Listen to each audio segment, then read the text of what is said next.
Hello there, everyone. It's your boy Hunt back with another fantastic episode of Tabletop Recap. We have our normal co-host today, Big Boy Chungus. Hello. And that's it. That's the end of the show.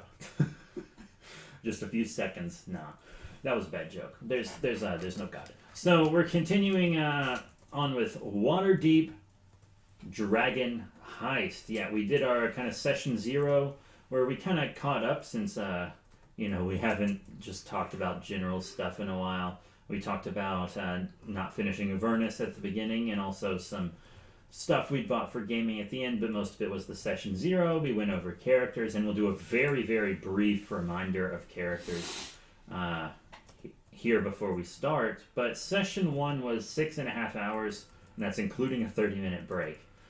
So what we're going to do is we're going to separate session 1 into 2 episodes. And we already figured out where our separation point will be. So session 1 will be parts 1 and part 2.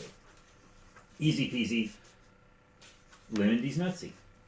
So I think let's start with the characters. So you tell us about our new player Matt and also veteran player G's characters. Alright, so G plays a Warforged barbarian named T32RY, or Terry for short. He is has an urban bounty hunter background where he has basically been programmed to handle dangerous wizards and other criminals. And Vorn Tornak is a drow rogue criminal who is new to Waterdeep and has a contact that he is trying to meet within the city to give him some jobs to help earn him some easy money. That's at least who they are leading up to the start of this campaign, leaving only your character, Mera. Yep.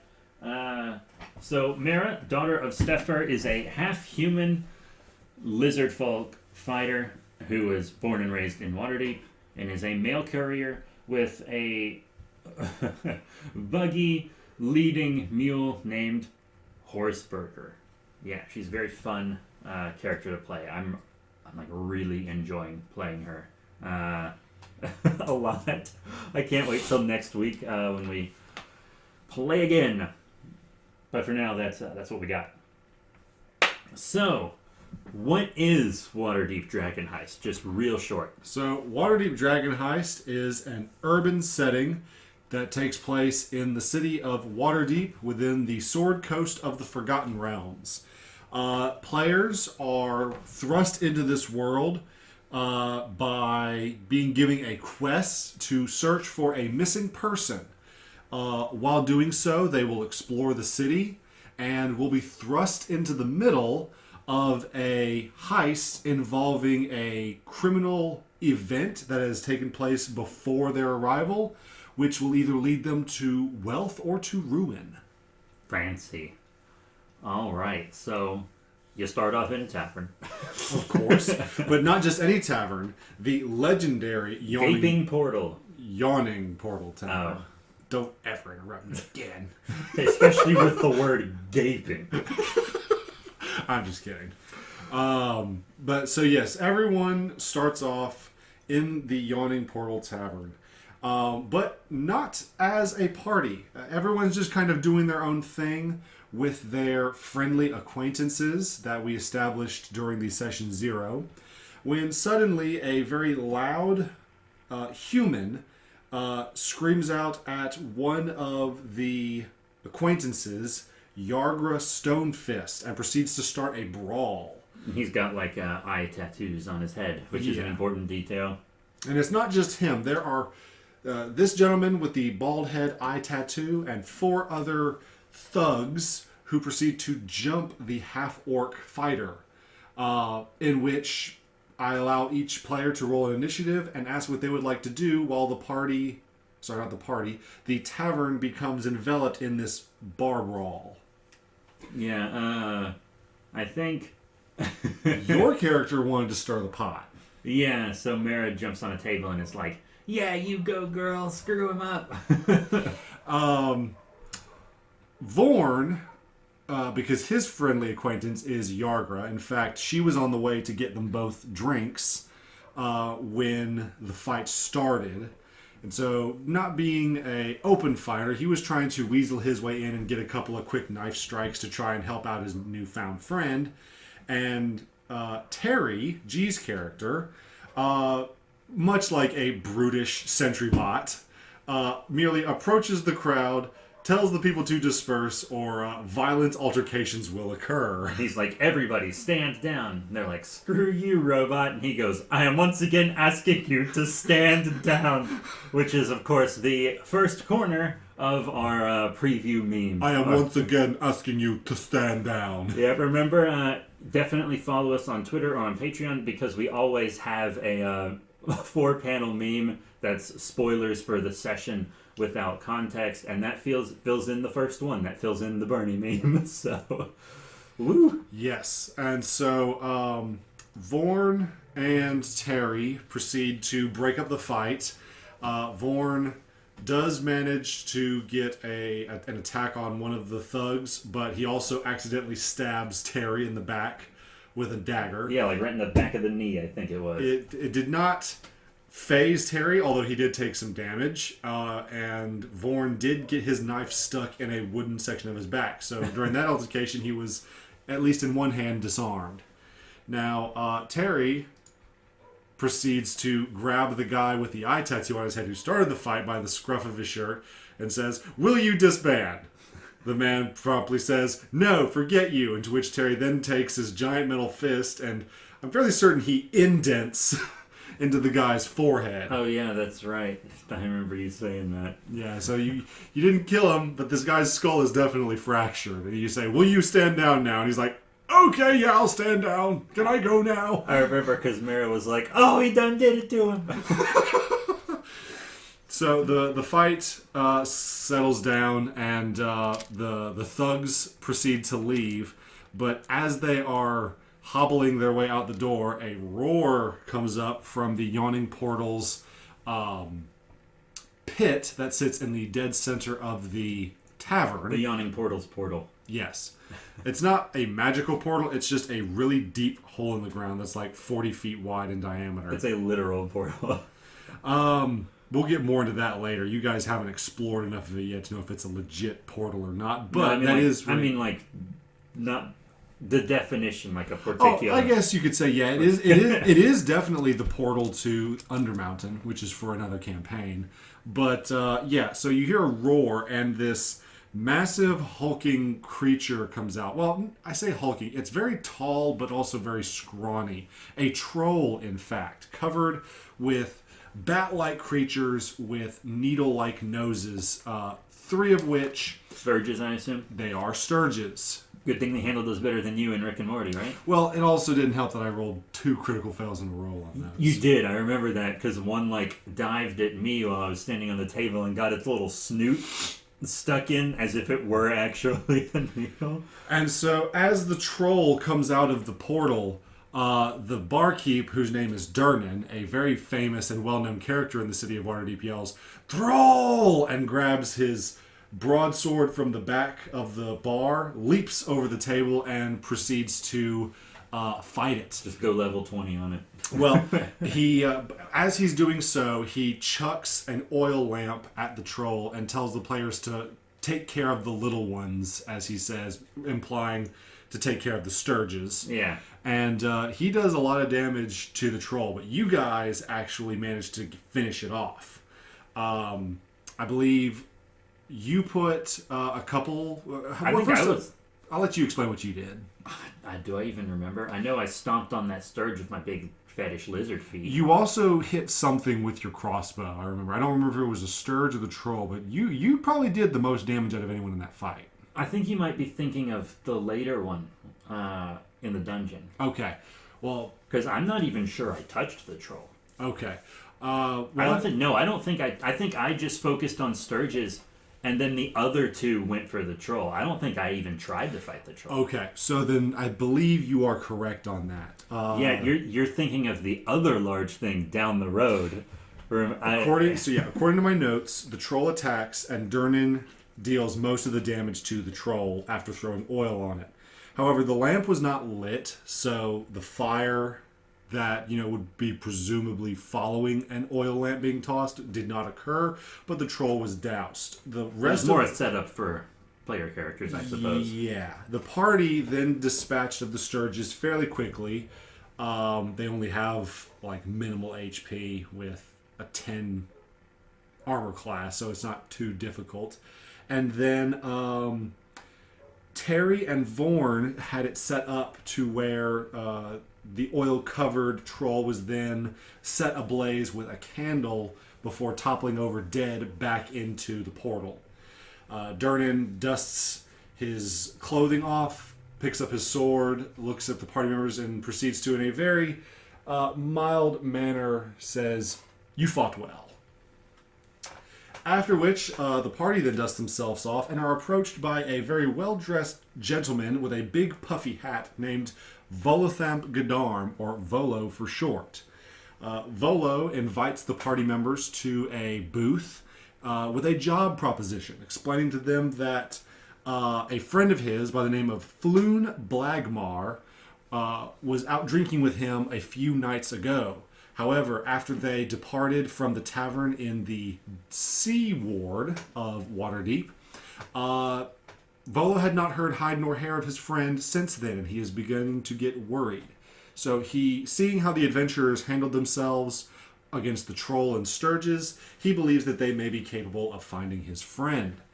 How did your character react to this proposition? She could not even stay in her seat. She was so excited. If you listen to our Session 0 episode, you know that her whole life she's wanted to be an adventurer. Her dad was an adventurer. She grew up learning to fight from him and hearing his stories at bedtime and stuff.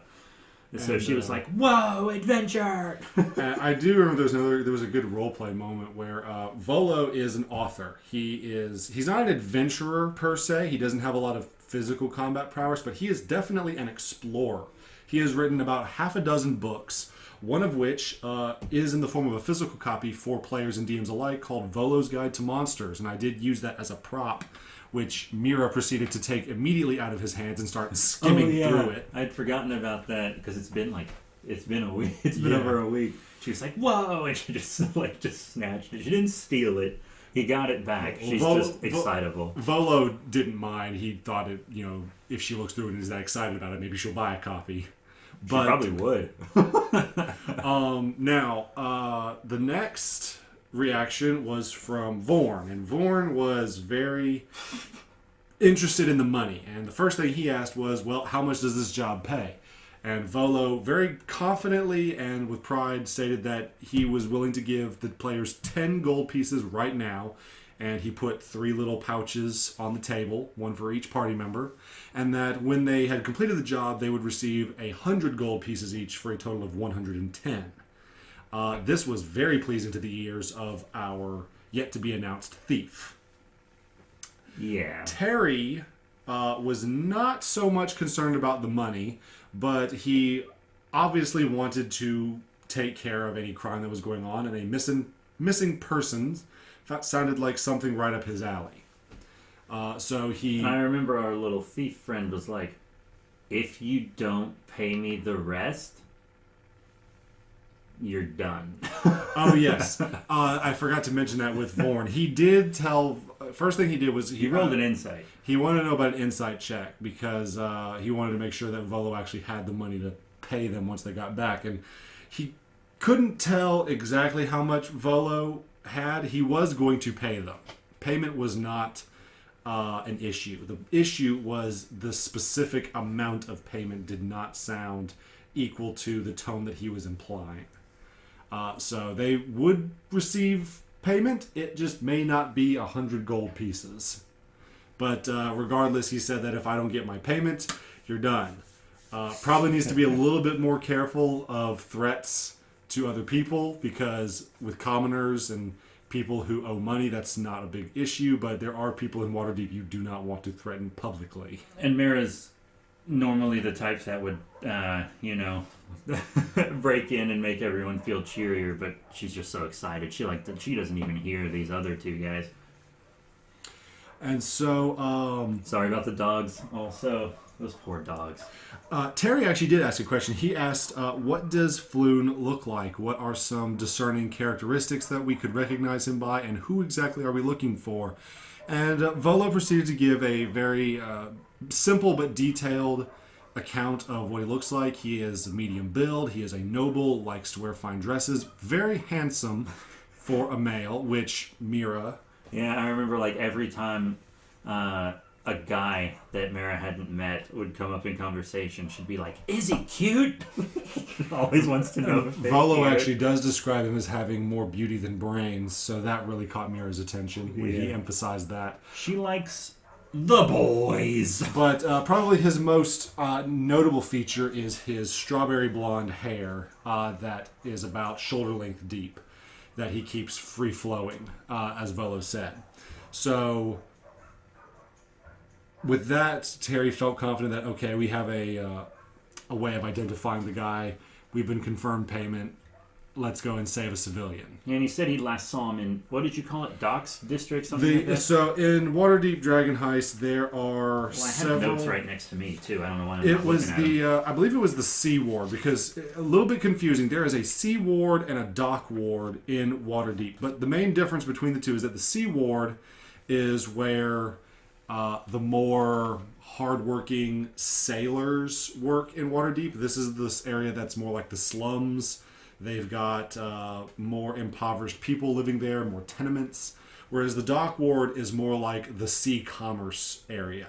You've got not so much squalor on the coast as you do businessmen and sailors and merchants coming in from other ports. Oh, and it's just, this is kind of just occurring to me. I wanted to say this at the beginning, but I was trying to jump into it because we said so much in the last episode as setup. None of us have played in forever. It was a little shaky at times. We were rusty. Had Matthew even played 5e before? Or was he I think he was a previous edition, or I think he was a 3.5 guy. I'm not sure. He said he played multiple stories using various D&D mechanics. I do not know if he's that familiar with the 5e system. Yeah, he didn't really seem to know where anything was on the character sheet. I think he was a 3.5 guy. That's because he never mentioned any specific campaigns he played. Oh, because he said they were all homebrew, I think. He's never played a pre-written. Yeah, so I think it was a new edition for him, and he hadn't played in a long time. I hadn't played in a long time. G hadn't played in a long time. You haven't DM'd in a long time, and you hadn't played in even longer. The last time you played was forever ago. Yeah. Not since the last time we had played Descent into Avernus. Yeah, that was an eternity ago. Not counting the one-off we did previously to Waterdeep, but that was practically just more practice. Anyways, so the party... So just, we kind of screwed up a lot, is all I'm saying. We had to get used to it again. Yes. In fact, an example was our party didn't formally introduce themselves to each other until after they left the Yawning portal and received their first job. Oh, no, I thought that was intentional. It was, but I was more or less wanting you guys... we did that intentionally. I was wanting you guys to kind of introduce each other when Volo had called you over, but I, again, being a DM, overlooked that. But you guys corrected that relatively quickly. As soon as you guys left the tavern, you were like, by the way, I'm so-and-so. Nice to meet you. Who are you? I don't think that was a social faux pas. I think that was emotionless robot, overbearing, excited lizard, and quiet thief interacting exactly how they would. I think that was very normal, that they wouldn't introduce to each other. Like, maybe Mera would have, but she was so excited about the quest. And but then as soon as they walked out the door, she turned around and she did her little thing. I gave her this little thing she does when she introduces herself. So she'll stand up, and then she'll take she'll take her left hand, put it on her hip, and then she'll like cock that hip out to the side, and then she'll do a little salute with her right hand, and introduce herself as Mera, daughter of Stefber. She doesn't have a last name. She's just daughter of Stefber. Nice. And this is also when the party was introduced to your animal companion, Horseburger. Because you is a good boy. You are, at this point, the unofficial party transportation. Yeah, Horseburger, he is another one of the corners. Because everyone was really They were like, wait, what's his name? So before we continue, let me also set the scene a little bit. So in Waterdeep, I'll forego all the names just for simplicity's sake. This takes place on the first day of the autumn season. It is Agherion's Day, which is a holiday in Waterdeep to celebrate the very first founder and open lord of Waterdeep. Yeah, because Waterdeep, this campaign can be played in different seasons, and it does affect it. And I remember we decided forever ago the season we would have it set in would be the real world season we're in when we start the campaign. Yes, and even though it's almost winter here where we're at, we started this in the fall, so that's what we're sticking with. But yes, so it's still technically fresh enough or close enough to summer, so it's the winter is the weather is starting to get a little bit cooler, the leaves are starting to change, but it's not quite the middle of autumn yet. But Agherion's Day is just, it's like Founders Day or President's Day, where people celebrate the founding of Waterdeep as they know it. They celebrate the legacy of the Open Lord and all the work that they have done in protecting and defending and building the city. People will lay Agherion, who is a former wizard in Waterdeep. They'll lay out his favorite flowers at his grave sites, at his home. People will be giving tours of all of the architect that he had a hand in. And even the Open Lord of Waterdeep will be going around to all the big taverns, buying drinks, giving speeches, and just well-wishing everyone they can to connect with the people. So when you guys started, it was about mid-afternoon, around 2 or 3 o'clock. The tavern that you were in was bustling with holiday goers and whatnot. Drinks were bought, songs were sung, and the streets were very busy with people partaking in the particular day. So when you started off on your journey, you all decided to head straight to the Sea Ward, to the tavern known as the Skewered Dragon. The last place Volo saw is his best friend. I literally choked on that word. Yes, the Skewered Dragon, which was the last seen location of Volo and Floon. And you guys did pass a couple of noteworthy events, which you tried to interact with, but ultimately... And also completely ignored. You were like, oh, look at this store. It has a big stuffed beholder over it. And we were like, okay. Right past it. Well, the first thing y'all did was there was a crime scene that you guys passed. That was before... That was before the shop. It couldn't have been because we did stop down the road right after. Okay, well, regardless of the order, you guys did pass both of these. So we'll start with the shop first. You guys passed an establishment called the Old Zoblob Shop, which had a giant beholder plushie sitting in its window. And you guys thought that was cool, neat, and then moved on. Yep. No complaints there. Then, as you guys continue down the road, right before you stopped at the tavern, you passed a crime scene where several corpses laid on the cobblestone street. 3 humanoid individuals were detained and blood covered on the sidewalk and were being interrogated and monitored by city watch and town guardsmen. A few of you guys tried to interact and get a look in the crime scene, but due to some poor perception rolls and only one decent charisma roll, you guys didn't get a whole lot out. Yeah, we didn't do the best there. Yeah.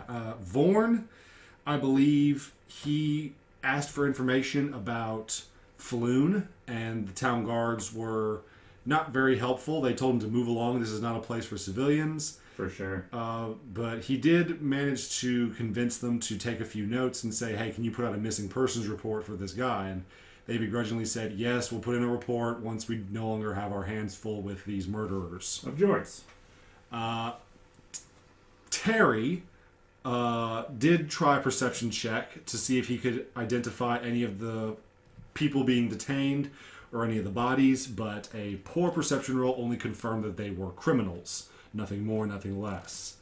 And Mera, I believe, just stayed with Horseburger to make sure he didn't run off or get taken. Yeah, I was hitching the burger, the burger of the horse variety. You It was guys a mule are- and not a horse. You guys are kind of in the not the seedier part of town, but there is definitely less upkeep. You notice when you enter the Sea Ward that a lot of the buildings they have smashed windows and door frames. The street lamps that are oftentimes lit by one of the guilds in Waterdeep, they are not taken care of. In fact, many of them are bent out of shape.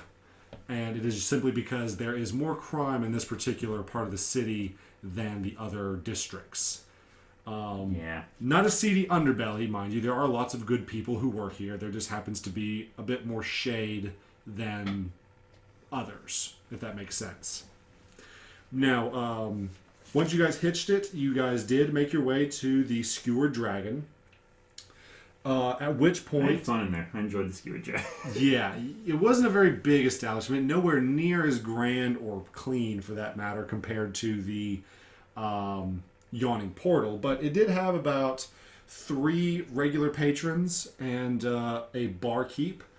Let's talk about what happened inside the tavern first. So I believe you and Terry... Mera and Terry went into the Skewered Dragon first. Yeah. I just went right up and I was like, yay, drinky time. Time for a little sip. Time for a little drink. And he's like, okay, that'll be 2 of the coppers of this confusing currency in Waterdeep that's different from all the other D&D stuff we've done. Yes, we decided shortly after that little encounter that we would no longer use the currency system of Waterdeep, but the universal currency system just laid out in the player's handbook. Yeah, so Mera was like, hey, I got only gold. You can either give me change or you can give me information and keep the change, which is apparently a lot more money in Waterdeep than it is everywhere else. Well, any amount of money that you're willing to give over to people, according to the book at least, any bribe will... You don't have to make a persuasion check. If you're just going to give people more money, they'll try and accommodate you. I wouldn't even call it a bribe. Well, the information that you were asking for, it was not incriminating of any nature. You were being honest. You said, hey, I need information about this person who's gone missing. Can you help me out in exchange for a little reward? And what was it that you asked? Yeah, and really because the whole tavern was listening to our convo. I think I was basically just asking, hey, have you seen this guy? What did he look like? Did he leave with anybody? He's missing, and we're trying to find him. It was all pretty much on the up and up. And he actually met up with Raynar Neverember. Yes. The barkeep and the other patrons who are listening to the conversation do tell you that Volo and Floon were in the tavern drinking 2 or 3 nights ago. Volo bounced, then Raynar showed up. Yes, Volo showed up, and Raynar Neverember, which some history checks were made on. Was it you or Terry who succeeded on their check? I think it was me. I think in the bar, I was the MVP. A lot of the time. Terry did make some checks, but he did not make significant progress. He was just trying to ascertain information. However, when Raynar's name was first mentioned by the barkeep, the patrons did have some mean comments to say. They referred to him as just another stuck-up noble, and that he was a chip off the block of his old man. Which you did a history check and rolled significantly high on it to reveal that you were actually familiar with the Neverember's scandal. I feel like not a single person in Waterdeep that wasn't like an infant wouldn't know about it to some degree. Oh yeah, because it really messed up the whole city. Which is why you gave me advantage, I believe. Yeah, you had advantage on it. And I think I rolled 2 19s actually, or something crazy. Essentially, now... As you'll learn later, Raynar had nothing to do with this. This was all Daggalt Neverember's doing, Raynar's father. Now, Daggalt Neverember is the former Open Lord of Waterdeep. He is basically the person who was in charge before the current Open Lord, Lyril Silverhand. I cannot pronounce some of these elvish names. Lyril Silverhand. Now, Dagult was a fairly decent ruler. He was proficient in statecraft. He was very knowledgeable and had a keen political mind. Problem was, he was very much self-absorbed. I would dare to say evil, even though his evilness mainly manifested as just selfishness. At the height of his rule, he decided to embezzle 500,000 gold pieces out of the city coffers, which is a huge amount, even to the city of splendors. Which is why Mera called him Embezzling Ernie. And the tavern people actually like that name, Embezzling Ernie. I haven't heard that one. Yeah, that's right, nice. I like that. Yeah, they really enjoyed that actually. And they laughed and they had a little cheer. But yeah, so not only. Oh yeah, I seem to remember Mera starting a toast and saying "cuck the rich." I seem to remember that. Everyone was like excited, but also a little confused. I'm sure they do that on their own. But no, so not only did Dagult abscond and embezzle 500,000 dragons, as the unit of gold is called in this city, but then he proceeded to flee the city, get off scot-free, and made his way to the city of Neverwinter, where he is living quite comfortably. You don't know to what extent how comfortable as of yet, but you know for a fact that he has never seen the inside of a prison cell for what he did. Of course, right? Probably white. Anyways, where was I? Oh yeah, so you learned that Raynar is the son of this massive former open lord criminal, and he is somehow connected to Floon Blagmar after Volo left. So, while Mera and Terry are inside the tavern speaking, Vorn decides to do his own little exterior investigation outside the tavern, and he does uncover some good information. Oh, and if it seems like we're not talking much about what Terry says, that's because he barely says anything. He's a very quiet character. Like, he usually needs to be addressed directly in order to pipe up. And I do check with him. I with all my players now, through experience, I always check to make sure, like, hey, you haven't said anything in a while. I'm not neglecting you. Plus, he was distance playing, so we were like, oh, is the thing cutting out? Because you, like, never look at your phone when you DM. Mm-hmm. Unless I'm the one sending messages directly, I usually don't make a habit of checking my phone when I'm in the middle of providing information. Yeah, unless you, like, send a map in the group chat or something. Right. Now, Vorn found some interesting clues. The first of which was, it was not very clearly seen, but he managed to detect a footprint that was outside of the tavern. Now, he couldn't discern a shoe size, he couldn't discern tracks, but what he did do was, when upon putting his foot into the track to match it, that this is like the ideal hiding spot for someone waiting to abscond or commit a crime for something, like a good ambush spot. It was also, he noticed that there were a few spots where the footprint was found that some witnesses could have found. You good? I can't speak either, man. It was a good spot for some witnesses either across the street or directly above on some balconies. Could have easily seen whoever was here. So we thought, okay, maybe there's some witnesses in the area. The next people he talked to was a group of guild members. Yeah, Vorn talked to the guild members. He got along pretty well with them, actually. Yeah, he did. Specifically, they were members of the, I don't know the specific name off the top of my head. It's the Loyal Order of Street Laborers. They said their names were. One was named Jim. The other name was James. One is just an abbreviation for the other. It was on the spot. But, yeah, so he talked to them and he said that, did you happen to see any of these guys the other day? What all was going on? And they did tell him, they said, yeah, we saw a couple of guys drunkenly leaving a tavern 2 nights ago, and that they were absconded with some other people. We tried to make a report to the city watch, but for all we know, they could have just been some people helping drunk guys get home. And He made some good checks, so they kind of just gave him this info, and then he still tossed him a coin anyways, without any prompt or anything. And they will remember that. The guilds, the people of Waterdeep in general always look kindly on any kind of generosity or do-gooding. Later, we'll be fighting a half-dragon, half-beholder, and Jim and Jay. T-Rex. You suddenly come to the end of a dungeon where you fight a ancient red dragon, and in your darkest hour, Jim and James arrive on their trash cart. They just have their, like, cobbler's tools that they fight with. Oi! He gave us a coin once! Let's get 'em, boys!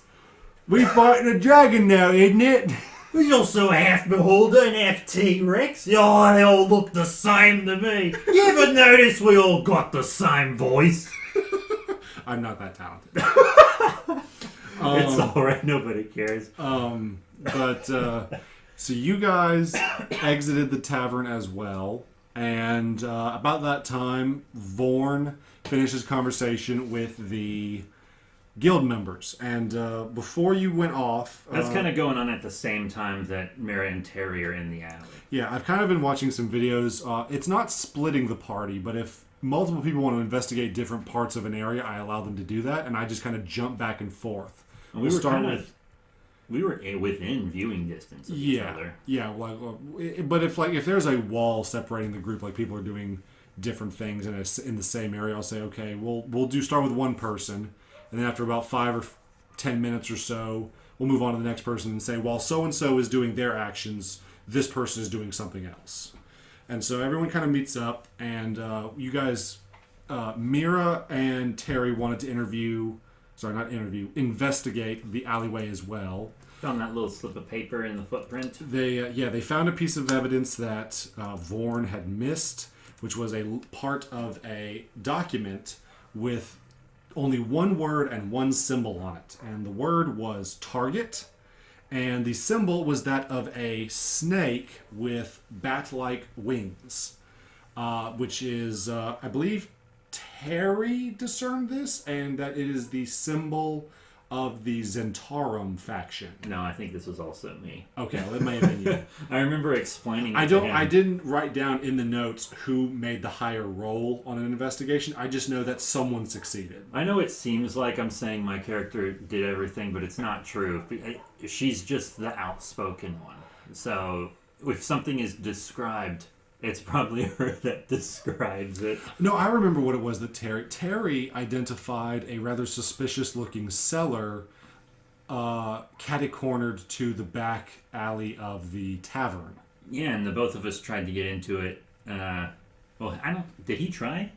I think he tried to just open it normally. And no, he did not, because he saw what you were doing as trying to break and enter. Yeah, I was... like, Mera couldn't open it. It was locked. And then she screamed, "Probable cause!" and just punched it with brass knuckles. That was actually a fun thing she did when she introduced herself to them. She, picked up Terry's hand and was like, "Whoa, all your knuckles are brass knuckles." And she showed him her brass knuckles. It was fun.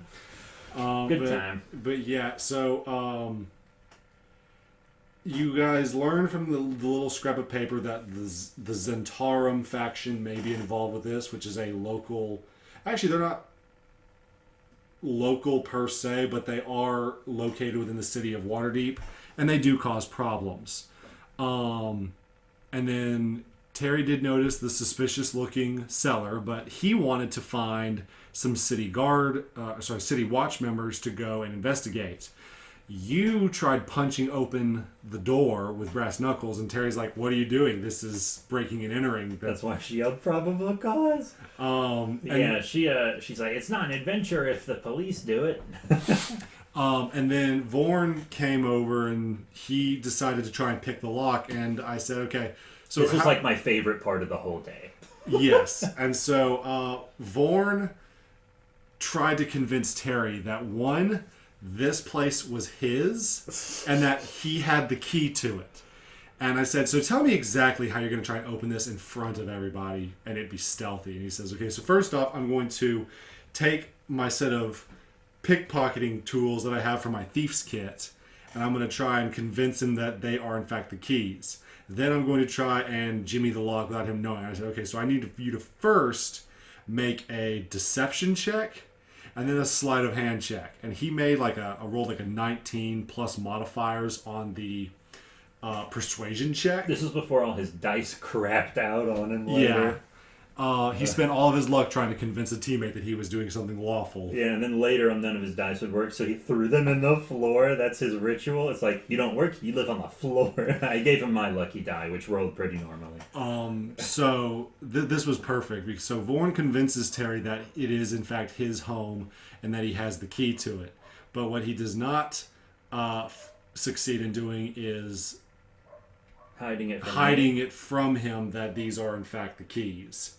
So Terry's like, okay, I believe you for now. I will simply stand here on the outside while you go into your home. And he's not trying to hide it from Mera. And one thing you know about Mera is when she's talking about criminals, she doesn't call them criminals. She calls them spooky boys. So when she sees him picking the lock, because he's not trying to hide it from her, and he already knows she tried to get into it illegally as well, and she goes, oh, looks like we have our own spooky boy here, and like nudges him. And so basically, Terry decides to hang outside the cellar entrance while Mera and Vorn decide to go into the cellar itself.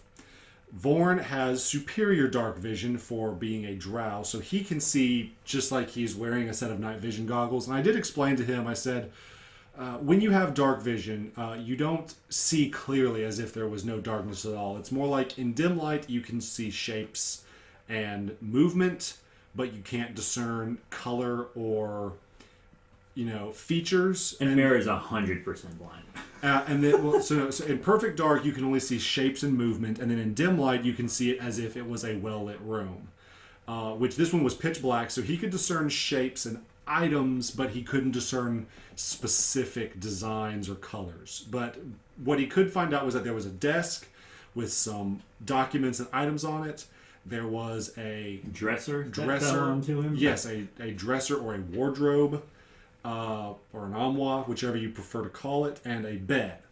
And he wanted to investigate the wardrobe, which he rolled a critical failure on.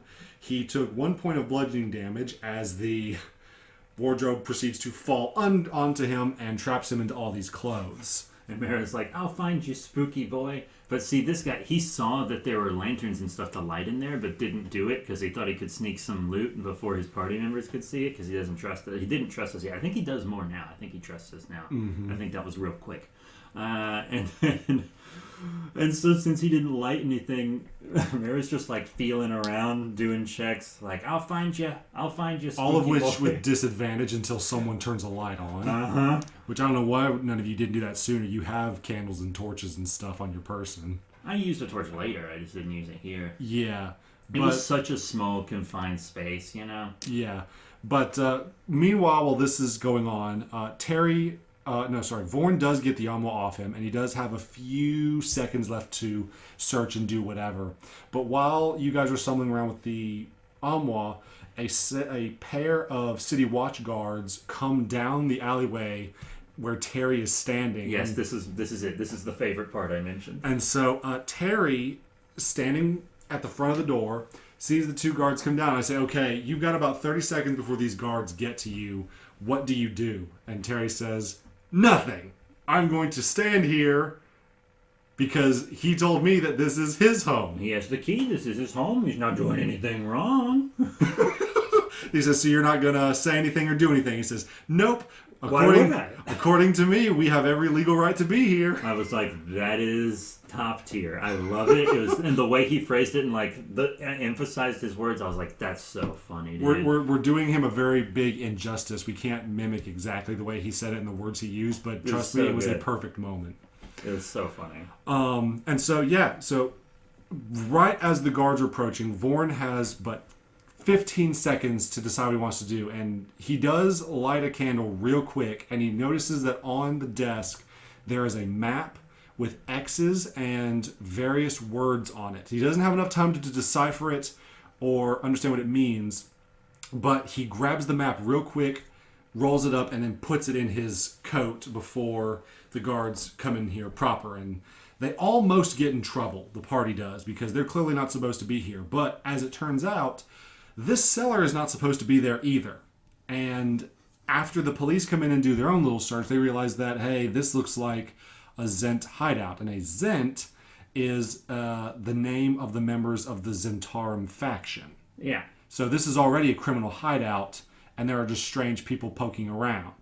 And so through one or two persuasion checks, Adequate persuasion checks. Yeah. Nothing great. nothing special, but enough to pass. The city guard or the city watch decide to let them off the hook. They're like, look, you're doing this the wrong way. But I guess you did us a favor. Look, Don't do it again. If this was a legal citizen's abode, we'd be having problems right now. But seeing as you've just broken into a criminal's hideout, we're going to let you off with a warning. Don't do it again. And we're going to cordon off this area so that we can get a proper investigation team over here to look at what's going on. Be on your way, citizens. And that was that. So after discovering about the Zent hideout, they decide to go to the area where the guild members saw Floon and this new character, Renar, go off to after being absconded with. And it was to a warehouse in the same street area. It was about a block or two down the road. And this warehouse... Let me just say, the criminals in Waterdeep are morons, right? They paint their symbol on everything. The warehouse has the huge flying snake eating itself symbol. Painted on it. It's not an Ouroboros. It's more like the hospital symbol, except without the staff that the snake is coiling around. It's the snake coiling with its head rising up towards the sky with the wings fully spread out. Oh, I thought it was like Circle eating it. That might be Mandela affecting it, actually. You might be. But, and just so it you was know... huge painted on the warehouse. Well, it wasn't... I probably didn't discern this. This is probably my poor job as a DM. It wasn't just big painted on the wall, but it was carved right in the dead center of the door. It wasn't big, it wasn't flashy, but if you look at it, a very, very... Actually, it was so in the open, you didn't even need a perception check to see it. Yeah, that's yeah, because I remember you being like, oh, it's so prominent, it's instantly noticeable, like before we're even through the gate, and I'm like, why would they do that? Yeah. Well, I'll put it to you this way. Then you'll hear more in part 2 with a different gang kind of doing the same thing. Yeah. I'll put it to you this way. The underlings for a lot of the criminals in Waterdeep are not the smartest. And we'll say that. They all keep tattooing their gang signs on their forehead, and it's like, guys, come on. What are you doing? You want to know why you never hear about the best criminals? That's why they're the best. You never hear about them. But anyways, so they go to the warehouse, and immediately they notice on the front door there is a carving of the Zentarum symbol, the snake with wings. And your character immediately, before I go further, the windows are all boarded up. There's this warehouse, as big as it is dilapidated. It's boarded up. There's no clear way to see into it, and it looks like it's supposed to be abandoned. But you can clearly see, and by the way, several hours have passed since the Yawning portal incident, so it's starting to get darker. It's not dusk yet, but it's probably around 5 or 6 o'clock in the afternoon. You can see some glimmers of light coming from the inside when it should absolutely be dark. But the boards make it almost impossible for you to get a clear view of what's in. So you tried to go look. Yeah, I tried to do a little sneaky. And I do a little slippery because I rolled a 1. Yes. And I slip and I smack into the window, which is, of course, another corner of our D&D without context meme for the session. There you go, new reveal. You do smack your head on one of the boarded up windows, which not only deals 1 point of bludgeoning damage to you, but it also removes any chance of stealth that you might have had if anyone was or was not in that warehouse. Yeah, I was super surprised we weren't immediately attacked, but then my fears were justified later. So, in just a second, I'll clarify what those fears were. So you do look, and you can tell that there is some lamplight inside this supposedly abandoned warehouse, which doesn't make sense. The cracks are so small that you can see a couple crates, immediately ahead of you that are being illumined by lamplight, but you can't see anything else. Anything else you can see is just an unidentifiable shape. And that's it. Terry wanted to then go back and notify the guards about the warehouse, the symbol on the warehouse door. Great call. Yeah, so he goes back and tells the watch guards that are back at the cellar about a block and a half over that, hey, we found another door with some Zentarum symbols on it. You guys we just wanted to make you guys aware of it. And they're like, okay, thanks. They didn't say, okay, thanks. They said, oh, jeez. Yeah, well, because they literally just left. Like, the guys literally just got some rope across to cordon off the area. And there was only one city guard, or city watch member there. The other one had gone off to get the investigation crew. And so now, all of a sudden, boom, you found another area with the symbol on it, and we're just short-staffed as all get out. Yeah. But, so Terry does that, and then while Terry goes there, says that, and comes back, Vorn decides that he wants to try and pick the lock after another perception check. And he discerns a little bit more. He thought he could see someone inside the warehouse, but he couldn't discern who or what they were. At that point, Terry comes back. Everyone rolls stealth checks, and you all did really well on your stealth rolls. Too bad it was meaningless. But it didn't matter because I already screwed it up. Yeah, so after everyone does their stealth rolls, they come into the warehouse, and as they are coming in, the door is immediately closed behind them as a Kinku hiding behind the door in, obviously, another person's voice says, "Gotcha!" And then 3 other Kinkus jump up on the boxes and ambush. And then initiative is rolled. Now, you guys did a pretty good job of dispatching the Kinkus. I think we swiftly took care of those. The only person I think who took a significant amount of damage was Vorn. And I think it was really only one hit, wasn't it? Well, someone took a decent amount of damage because they were complaining about being at low health until they got a potion of healing. I remember that combat. No, boo.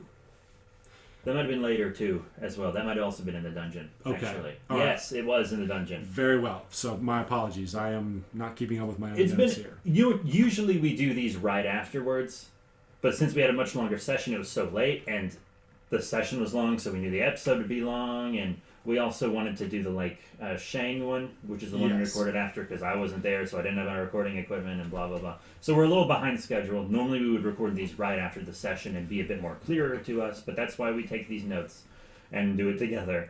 Because, I remember, it being a very smooth and fast combat where we dispatched them all non-lethally, because we kind of specified we wanted to do that, because we were thinking about the code legal. Vorn and Terry had not received that yet. No, but I was being a good example because I remember I rolled a nat 20 for initiative right after my nat 1, and then because I remember the Kinku shut the door and went gotcha, and then I spun around with my brass knuckles and went gotcha, and then I just smacked that little turd. I just pummeled him, and I chomped him as well. I remember chomping him. I gave him a bite, and it worked out pretty well. It did. I think I dropped that one real fast. Oh, yes, very quickly. And then, so then you dispatched the Kinku. They took out theirs fast, too. Indeed. And then everyone kind of did their own thing. Vorn went first on the after combat initiative, if you want to call it that. Because he was searching all the bodies we ended up noticing. Yes, and the thing is that, when you came into the warehouse, you didn't have a chance to perceive your surroundings. You just knew that it was open, there was lots of clutter and a lot of boxes laying around, and then boom, Kinku. But after dispensing with the Kinku, you notice that their bodies are not the only ones on the floor. In fact, there are about half a dozen other bodies that are dead, and upon inspection you find that they have tattoos of the snake with wings on their necks, meaning that they are Zentarum. But then wait a minute, if the Zentarum took Raynar, who are these guys? Yeah, so I think Vorn was the one that figured that out. Yeah. So Vorn figured out after looting all the bodies that the Zentarum were here but are no longer, and so who do these Kenku guys work for? Then you proceeded, Mera, to investigate and perceive around the warehouse. You did find a lot of juicy stuff. The first thing that you discovered was a secret room in the very back of the floor you were on, which contained 4 very, very fine pieces of artwork, scenic landscapes of major cities throughout the Sword Coast, and 2 crates full of silver bank bars. Basically, think of like gold bricks, but made of silver. Yeah. Which you proceeded to take none of. Yeah, I was like, ooh, pretty, and then I just moved on to looking for what I refer to as a hidden boy. Vorn was not pleased when he learned that you overlooked that stuff. No, but we'll get to that.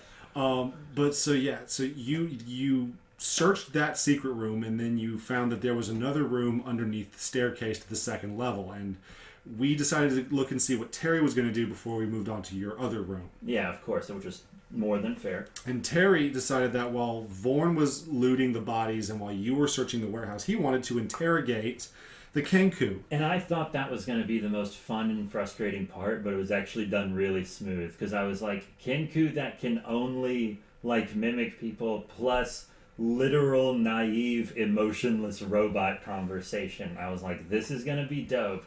And then he was like, who do you work for? And the Kenku was like, this guy. The Kenku did not say specifically we work for this person, because Kenku, if I ever have a homebrew, I'm going to remove this aspect of Kenku, but Kenku can only speak in voices that they've heard recently.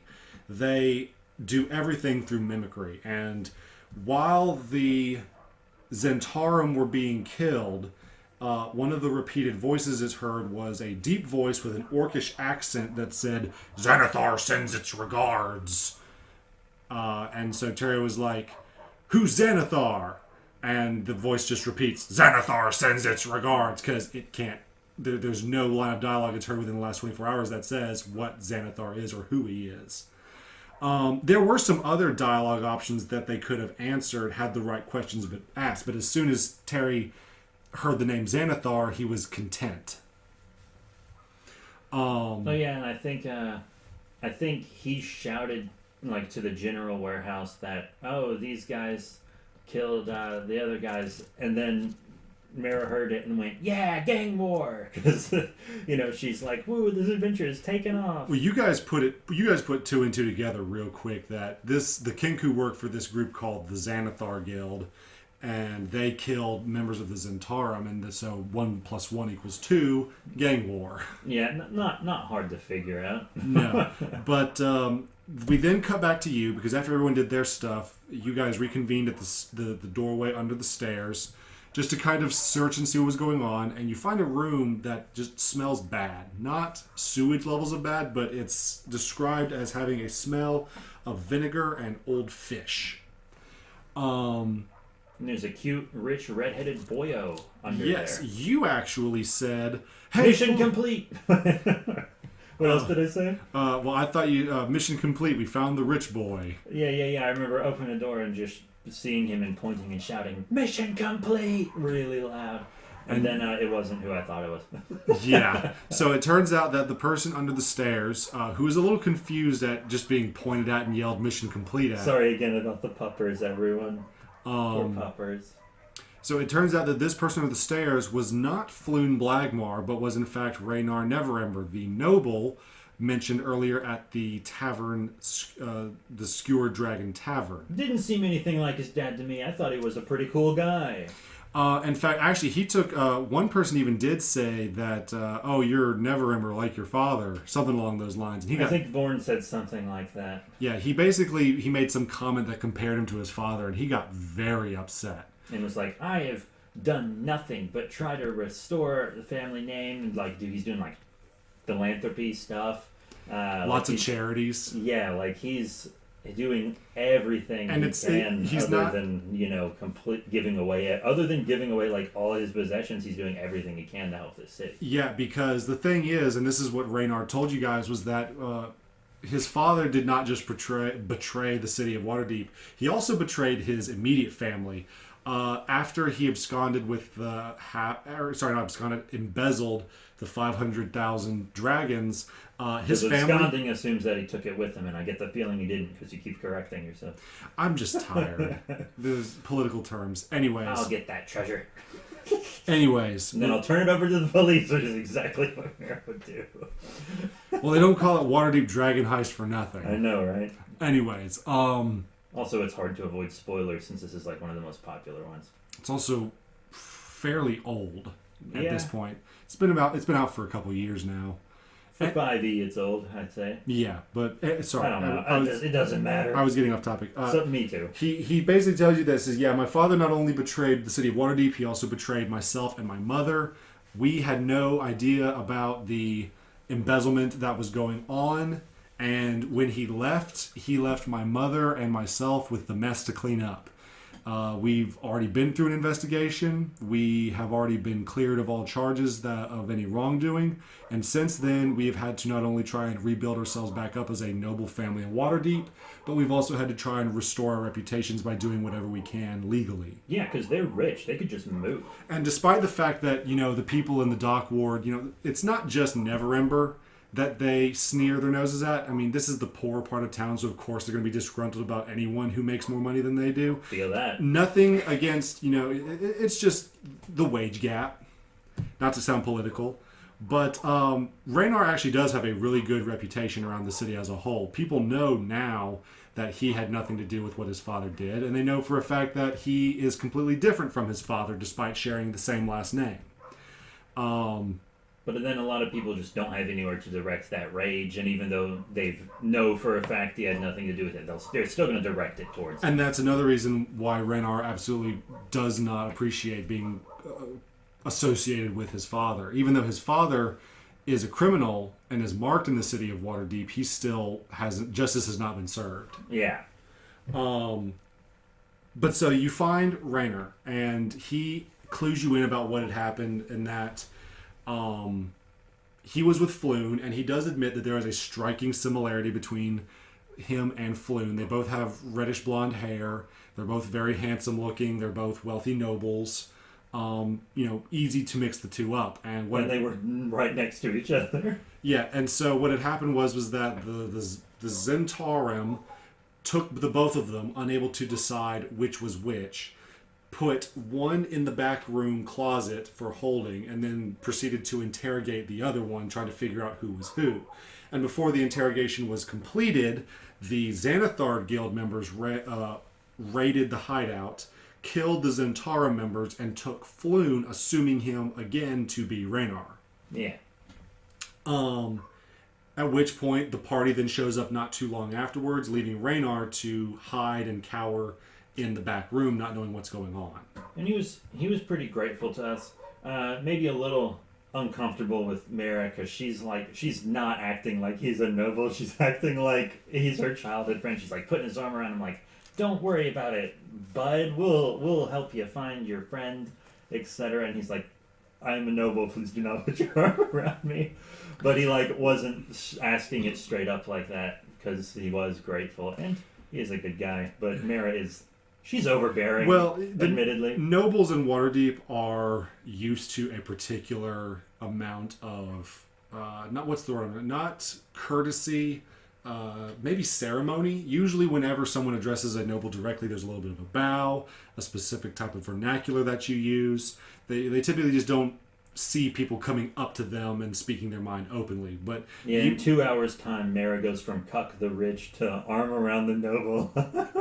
And Raynar was incredibly grateful for you finding him, and he was very pleased to hear that your job was to find Floon, not just him. So not only did he reminded you that he was a noble, but he was not going to insult you by telling you to behave yourself and not act a certain way. Very understanding, and he actually did want to help you find Floon. He said, let me grab a weapon or two from some of these heathens, and I will be more than happy to, or rapscallions, whatever you want to say, and I will join you in your search. And about that time, every door in the warehouse gets kicked open, as 20 to 25 City Watch members come flooding in and tell everyone to get on the ground, which was rather comedic. Yeah, let's go through how everyone got on the ground. I don't think Raynor had to because soon enough they recognized him as a noble. Yeah, very quickly. Raynar did kind of put his hands up and get down, but it was very quickly like, "Oh, you're Raynar Neverember. Apologies, sir. Please stand up." Yeah, like before the knee hits the ground, like he's already on his way back up. Yeah, you on the other hand, being just the law-abiding citizen, was like, "Yeah, police raid." And I also did well on my strength check, so like they tried to pull me down to my knees. But it was, and then I like picked my arms up, and I think you said it was like two gnomes, and they both come off the ground or something. Yeah, you're not that tall, so if it was, yeah, she's not that tall because I remember you described it that way, and then because you're used to my tall characters. Yeah, so you were thinking it was like a real big honor that the City Watch was coming in to deal with you guys, and so they try to get you down, but you're so excited that you stand right back up, and almost like a strong man at a carnival, you just kind of pick them up by your biceps while they're holding on to you. Yeah, she's not very tall. How tall is... I don't remember. 5'6". Yeah, she's 5'6". Yeah. And you were probably thinking of my 6-foot lizard boy from Karen's Cafe. Yeah. But then she just kind of kneeled because she knows that's what she's supposed to do. She's like, yeah, oh, sorry, I'm getting down now. Yeah. Then Vorn was very quickly taken down. He didn't do terribly on the strength check, but they just did better. Yeah, they did better on him. So they didn't brutalize him or anything. You know, Drow are... In my universe, Drow are not naturally evil as they're depicted in the books. Instead, the main Drow culture in the Underdark is just evil. I think most people play the quote-unquote evil races, which is a little weird to I just find it weird that an intelligent race is just naturally evil. Like the Duergar and Drow, I believe, are evil because they worship evil gods, therefore they portray an evil culture. But there are clearly Drow and Duergar that can be good. In my opinion, any sentient species that evolved from a social animal is probably inherently good because they can't survive without empathy and helping each other. But that doesn't mean that the god that shows up to influence their culture isn't evil. Yeah, so the way that I play it as is that the Drow are evil because the god that rules over them is evil, Lolth. And then separated from that culture, they're just who they are. Yeah. And that's basically what Vorn is. So Vorn was not brutalized in any way because he was a Drow, but he was taken down. He was made to comply like any citizen in that situation would be.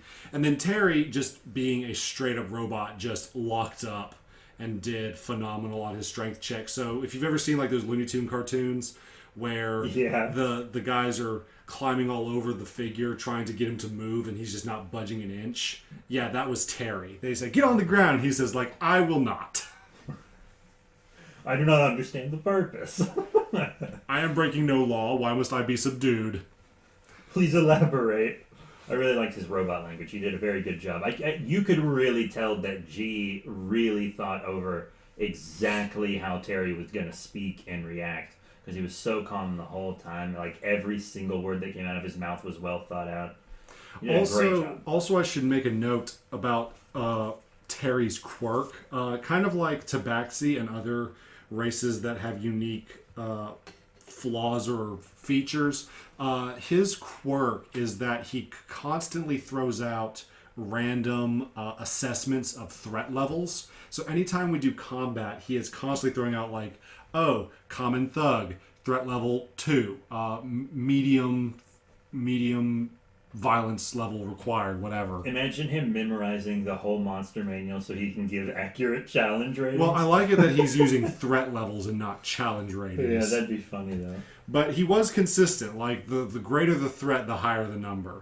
But we'll worry about see how that goes in the future. But at that point, after everyone agrees to not cause problems in various ways, and the Quifa police comes in. Well, the captain, Captain Heistus Staggett. Yeah, I didn't remember the name either. Captain Heistus Staggett, or Captain Staggett comes in and he says, oh, all right, what's going on here? And we did have permission to do it this time, because the guards gave Terry permission to give us permission to do it. Yeah, well, they told him, stand by and don't do anything unless absolutely necessary, which they took that to mean as long as we say it was necessary, we can do it. Yeah, Terry was like thinking of it a bit more literally and appropriately, and then Vaughn and Mera were like, violence! So anyway, I started blasting. But so Captain Heistus, Captain Staggett comes in, and he's acting all tough, and then he sees Raynor, and he's like, Lord Neverember, or my apologies, I didn't realize you were here. And Neverember speaks up on behalf of the party and explains, he is the one to explain to him everything that has just happened and what the circumstances are. And but you didn't like go back and forth dialogue wise. You were just like, and he just kind of tells him, because that would obviously be stealing the spotlight from the PCs. Thank you for doing that. That was a good job. Well, see, my thing is, one, it would steal the spotlight from the PCs, but also that's just unnecessary time. It would take so long. I'm not talented enough to put on a show between two people by myself, and I'm not going to try. I just want the party to have fun, and let's move on to the next piece. So yeah, I basically said that Raynor explains to Captain Heistus everything that's just occurred and what happened, and Captain Heistus will then say, I appreciate everything you've done. Thank you for rescuing Lord Neverember. Now, if you will please make a statement for us very briefly, and then please leave the premises so we can perform our investigation. And then Mera was like, hey, there's a spooky room back there full of silver and very expensive looking paintings. And they were like, thank you, citizen. I think I got winked at. Yeah, well, he said, thank you very much for that, because you gave him a win for that. But he before he sends you off, while he's saying your statement, he does give each of the party members, you already had one being a citizen, but he gave Terry and Vaughn a copy of the Code Legal, which I love this. In this setting, you're given a list of laws that everyone in the city of Waterdeep is held accountable to. I feel like that should happen in more urban campaigns, honestly. I don't remember that happening in... Well, I guess we were the law in Baldur's Gate. I will keep it very brief. In Baldur's Gate, there is no legitimate form of law enforcement. There's two groups. There's the city guard, which are just as corrupt as the nobles who run that city. Of course. And then you've got the mercenary group, the Flaming Fists, who answer only to cash. Well, they only answer to the person who is in charge of Waterdeep, and that in Baldur's Gate that would have been the guy you met in Avernus. Yeah, I don't remember their names. Something about Raven Guard or something like that. I don't remember, dude. It was forever ago. Yeah. So, but in Waterdeep, they are. As many people have said to me before, if you were to compare Waterdeep to Baldur's Gate, it's like comparing Gotham City to Metropolis. Yeah, I would agree with that. Very much so. Metropolis does have its crime, and they do have a lot of evil characters living within it, but the law and order definitely has a better handle on them than the vigilantes and other criminals who run rampant in Baldur's Gate. Yeah, most of the crime in Metropolis is like white collar. And then in Gotham, you just straight up have serial killers and anarchists. It's just all crime, white collar and otherwise. It's just all of it, every crime you could imagine, just all the time. Now, and they're bad at street cleaning. There's litter everywhere. There's no litter in Metropolis. No one would dare throw a bottle on the ground in Superman City, out of respect. But, so they get the Code Legal, they're given a moment to kind of browse through it, like there's all the categories and stuff, and they're like, okay, as long as we don't break any of these or have the money to cover our butts, we should be good. And the guy said, just remember when you're in this area, keep the violence to a minimum and keep the blood off the streets. And he emphasized the streets. Which is why he gave me that wink, I suppose. Well... Mera took it as being flirty, because of course she did. Well, he meant it as thanks for helping me with my job without actually intervening. What he really meant by that, and he did make this in kind of passing, he said that, we are meant to stop both the Zentarum and the Xanathar's Guild, but if they're going to kill each other instead of citizens or the guards, why should we stop them doing that? Whack. So he just let you guys know that if you are going to kill anybody in either of those two factions, just make sure it's not in a public place, more or less. Yeah, Mera has zero desire to kill anything sentient, even if it would be like a monster. She's pretty hesitant on that because once again, I feel like lots of level 1 characters, and I've played level 1 characters like this too, think nothing of killing despite not being experienced by definition. And I was just thinking about that when making her, and I was like, I don't think she'd want to kill, period. Well, At least maybe not until higher levels. She's like, oh, okay, now I'm starting to see the world for what it really is. Maybe it is okay to kill a beholder. Like, yeah, it's sentient, but it can't change. It's never going to do anything good. And she would never think that about, like, a human or an elf or a lizard folk or a dwarf or something. But And just to let you guys know, I don't mind sharing this because everyone would have seen this at this point who's playing. Even if you were to kill someone in broad daylight and were justified, that still has repercussions in Waterdeep. The city of Waterdeep does everything in its power to just ensure that there is no violence, period, with a few exceptions legally. For example, if you were to murder a citizen with justification, you can look forward to either exile of up to 5 years, hard labor of up to 3 years, or 1,000 gold pieces in damages to the family of the lost citizen.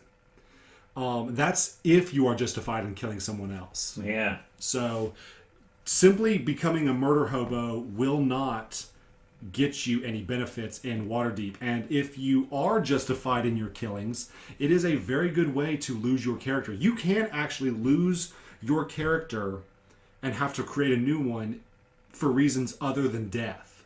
Like life imprisonment, or heck, even 5 years imprisonment will be enough for you to have to create a new character. Yeah, I know the boys are listening. Let me tell you, boys, Mera's not going to break you out of prison. She's not going to do it.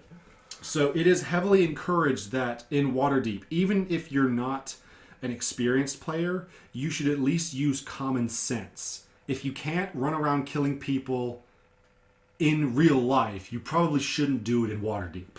Yeah. It's fine if you want to try a petty crime. It's fine if you want to try and be not necessarily evil, but a little chaotic. Just realize that your chaotic and or evil actions will have consequences. I think all I'm guilty of is breaking and entering, maybe a little trespassing. But again, because that area should not have been there, you were off the hook. Yeah. In this very, very, very rare case, 2 wrongs did make a right. The thing is, if Mera does something bad and is witnessed, every person's gonna know who she is. Yeah. Everybody. But after that, I think we had to go find. No, Horseburger was in front of the. You guys. We took him to the front of the thing and hitched him there, so we didn't have to travel to find him. Yeah, and you guys. We made a few more stops before going to. To continue our journey for. Floon Blagmar. Yeah, because now is when I think, who was it specific? It had to be, what's his name? Oh, Renar. No, the V. Captain... V. Oh, Vorn. Yeah, sorry, I don't know why I blanked on it for a sec there. Vorn did need health potion, because remember that one king who got like that one really good hit in. So we went to an apothecary who hooked us up. I was fine. Well, we also we made 2 stops. One to the apothecary, but that was the second trip. The first trip was to another tavern because we knew that the Xanathar Guild now had possession of Floon, but we had no idea where they went. Right, I had to pull my keeps to change for info thing again. Yes, and Vorn. So when they were at the tavern, everybody got to do their own thing. Terry and Raynar got to interrogate a couple patrons at this new bar, which I think I don't know about interrogate, maybe question. Interrogate kind of implies capture a bit more. Yeah, so they questioned a couple patrons, which when Raynar stepped in, the whole place went quiet. They were like, nah. But they did manage to get some information about some of the symbols that the Xanathar Guild use. Vorn secured like a room up front and stuff. Mm-hmm. And he did have a little bit of time. He basically bought a room for the week with the gold that he had. He wanted a place that he could, use to bed down if he needed, get a nice little short rest, which he didn't have time to really do. I think he actually wanted a long rest. He wanted to, but Raynar urged him not to because every hour that we waste, sleeping or resting is another hour that Floon could be closer to death. And he was very close by the time we got to him. And of course we did.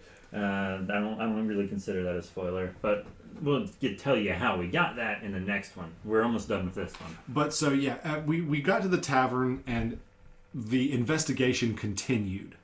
I remember because I did my thing. I ordered bread. She wanted meat because she's a lizard, and he was like, "Look, I don't have meat. Okay, I have bread and I have meat. If you want meat, you don't have to catch." No, it wasn't meat. It was grog. Oh, grog. Okay. It's a little port tavern, so they're not gonna have mead because honey is expensive. They're gonna have whatever swill the sailors can make. Is it obvious I don't drink in real life? Okay. Yeah. Good thing I'm not DM because I would not give the drinks right. But yeah, he said all we've got is grog and bread, and he says, "Do you have any meat?" And the barkeep said, "Well, we have rats. If you're willing to catch them, you can do that for free." And then she was like, "What do I look like, a teenager? I don't eat rats." Like when she was a teenager, she was catching rats. The barkeep was a little surprised that the age was the reason she decided not to catch rats, not the health code violations. The way I see it, when she was a teen, she was probably a bit more lizardy, animalistic, because her emotions were running wild, as they do for teens. So Terry and Raynar questioned tavern goers, learned a little bit about the Xanathar Guild symbol. Learned a little bit about the map that they found. That was Vorn. Yeah, Vorn learned in the 15 minutes that he had. I don't know if we said that he took a map from the high Yes, we hole. did. Did we? I did. Huh, I don't remember. I said that in the time leading up to... Well, we have been recording for almost an hour and a half. The City Watch members, when they found them in the cellar, he didn't have time to read it, but he could tell that it was a map. There were multiple X's marked onto it, and then there was a language that couldn't be made out right then and there on it. But it was Thieves' Cant, which he has. Yes. So with the 15 minutes he had, he discerned that the words were Thieves' Cant, and he read them to be hideout number 1, hideout number 2, hideout number 3, and that all the X's represented a different hideout location, just like the one they had found. And so basically he had stumbled across a map of different hideouts, which could be handy, could be hurtful. We'll find out later. And then you, of course, questioned the barkeep about, how to find the Xanathar's Guild. He pointed me towards the sewers. And I remember when we got the gang back together, I was like, hope you guys like sewers. And everyone was like, great. And then, after that, we... a couple of the party members wanted to see if there was a way that we could recover a little bit without having to take a rest, which Raynar provided. And do you want to go into that now or wait till the next session? I feel like let's just go ahead and do it. And then basically we just went to an apothecary that he knows, hooked us up with some healing potions. Our Warforged wasn't sure he could use a healing potion, but he kept it on him. And then that was mostly it. I don't think we need to go through every little step of that. Yeah, the only thing that was probably really of note is that when they went to the apothecary, it was at this point very late in the evening, practically night. And Raynar knew the owner, but he was very secretive about what they did and why the guy had a bunch of health potions and daggers just waiting for them. But that was all that really came about of it. Huh. Yeah, I think so. And then they entered the sewers to try to find the Xanathar hideout, because they heard that they travel in the sewers. And I think that's the place to end it. So that was Session 1, Part 1. And so D&D Waterdeep Dragon Heist Part 2 will be Part 2 of the first session, and also Part 2 of the campaign as a whole. All right, is there anything you think we missed? No, not at the moment. I've gone through all my DM notes. If we did miss anything, it was just minor details that I did not see worth writing down. Yeah, once again, we normally do these immediately after the session, but we just didn't have the time last time because we knew we had to get like 3 or 4 to really catch up, and we were like, we don't have time for that. Barely had time for the one. We were very tired after. Yes. The Lake Shang one, which sounded fun. Sorry I missed it, but I'm glad you guys didn't wait for me. I'm glad you guys were able to actually get back into playing. I think the maybe smaller one shots when we just have 2 people is okay for sure. Yeah, I think the next time we do a one shot, I'd like to do a couple of the what is it the one that takes place in Candlekeep Mysteries. Oh yeah, spookies. That's literally nothing but one shot mysteries for levels 1 through 15. Oh, they're all one shots? Pretty much. They're meant to be encounters that you can insert into any ongoing campaign, or they can be the starting point from a homebrew setting. Okay. It even has notes for each mystery, like if you're starting with this one-off to lead into a larger story, here's how you can insert your characters into it. Huh. That's nice. That's really cool. And then on top of that, it gives you a bunch of details on like the layout and the history of Candlekeep. Just like Waterdeep Dragon Heist has Waterdeep and Baldur's Gate Descendant to Avernus has Baldur's Gate. Of course. All right. Well, that is it for Waterdeep Dragon Heist Part 1. I think I can hear Karen and Kami shouting Waterdeep all the way from over here, several towns over. So the mockery never ceases. I hope they enjoyed the episode. I really do. I miss those guys. But that's it. Thank you all very much for your support. If you would really, really like to support the show, I definitely recommend subscribing to our Patreon, where there's not only stuff for this podcast, such as like memes and pictures of our like gaming setup and like what's drawn on the map and what our characters are doing, and our custom minis, because we're doing custom minis now. You picked up a custom mini. I got 2 custom minis here. G just got a custom mini that he finished painting. So you'll have pictures of those. Also follow us on Twitter. If you follow our Twitter at B3 Productions, B3 Productions, you can see our sessionally 4-panel memes that are spoilers without context. You can try to guess what they are, and we will reveal what they are in each episode that covers them. Like today we